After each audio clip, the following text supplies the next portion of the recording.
ಇನ್ನು ಮುಖ್ಯಮಂತ್ರಿಯಾಗಿ ಡಿಕೆ ಶಿವಕುಮಾರ್ ಅವರು ನಾಳೆ ಅಧಿಕಾರ ಸ್ವೀಕಾರ ಕಾರ್ಯಕ್ರಮ ನಡೆಸ್ತಾ ಇರುವಂತಹ ಹಿನ್ನೆಲೆ ಕಲಬುರಗಿಯಲ್ಲಿ ಡಿಕೆಶಿ ಅಭಿಮಾನಿಗಳಿಂದ ಇವತ್ತು ಸಂಭ್ರಮಾಚರಣೆ.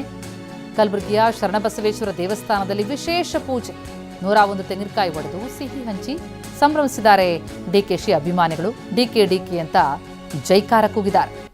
ನಾಳೆ ಪಟ್ಟಾಭಿಷೇಕ, ಆ ಹಿನ್ನೆಲೆಯಲ್ಲಿ ಅವರ ಅಭಿಮಾನಿಗಳಿಂದ ಏಡಿಗಾಯಿ ಒಡೆದು ಸಂಭ್ರಮ. ದೇವರ ಮೊರೆ ಹೋಗಿದ್ದಾರೆ.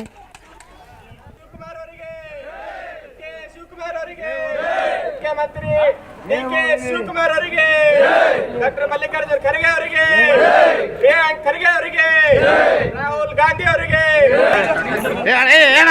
ಆಮೇಲೆ ತಗೋರು ನೀ ಆಮೇಲೆ ತಗೋ. ಶಿವಕುಮಾರ್ ಅವರಿಗೆ, ಡಿಕೆ ಶಿವಕುಮಾರ್ ಅವರಿಗೆ, ಮುಖ್ಯಮಂತ್ರಿ ಡಿಕೆ ಶಿವಕುಮಾರ್ ಅವರಿಗೆ, ಡಾಕ್ಟರ್ ಮಲ್ಲಿಕಾರ್ಜುನ್ ಖರ್ಗೆ ಅವರಿಗೆ, ಪ್ರಿಯಾಂಕ್ ಖರ್ಗೆ ಅವರಿಗೆ.